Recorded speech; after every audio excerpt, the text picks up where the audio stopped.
मुल्क में खून जमा देने वाली सर्दी, बालाई इलाकों में बर्फबारी, पहाड़ और वादियाँ सफ़ेदी में छुप गईं। शुमाली बलूचिस्तान में बारिश और बर्फबारी से सर्दी की शिद्दत में इजाफा हो गया।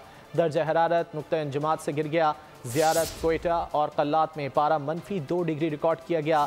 स्कर्दू में पारा -11, गिलगित और कालाम में -5, चित्राल में -3 डिग्री तक गिर गया। पंजाब, खैबर पख्तूनख्वा और बालाई सिंध में भी सर्दी बढ़ गई।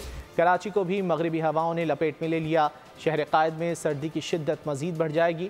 महकमा मौसमियात ने पेशगोई कर दी, पारा सिंगल डिजिट तक जाने का इम्कान है। चीफ मेट्रोलॉजिस्ट सरदार सरफराज कहते हैं सर्दी की शिद्दत 15 जनवरी तक बरकरार रहेगी। बलूचिस्तान में भी सर्दी गुज़श्ता दिन से पहले के मुकाबले में पहले से भी चल रही थी, लेकिन गुज़श्ता दिन के से एक तरह से बढ़ गई है और उसके असरात ज़ाहिर है कि फैलते हुए नीचे सिंध तक और पूरे सिंध को अपनी लपेट में ले आएंगे और कराची तक भी उसका असर आएगा।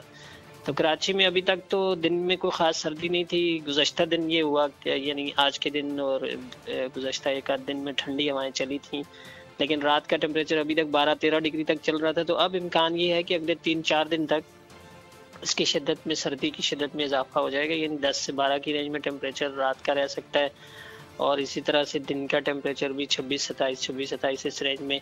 और सिंध के जो मैदानी इलाके हैं, अपर सिंध के खासकर जो लाड़काना डिस्ट्रिक्ट का जो मैदानी इलाके हैं, लाड़काना और आसपास के जैकोबाद, लाड़काना और सखर वखर और फिर इधर थरपारकर, उन एरियाज़ में निस्बतन ज़्यादा ठंड हो जाएगी। ऑलरेडी वहाँ पर टेम्परेचर 5-6 चल रहा था रात का टेम्परेचर, और दिन का भी 16 से 18 की रेंज में चल रहे थे। काफ़ी पिछले दिनों से एक तरह से वहाँ कोल्ड वेव परसिस्ट कर रही है, तो उसकी शिद्दत में अब मज़ीद इजाफा होगा। अगले 3 से 4 दिन तक इस तरह से रहेगी, सर्दी की शिद्दत थोड़ी ज़्यादा रहेगी।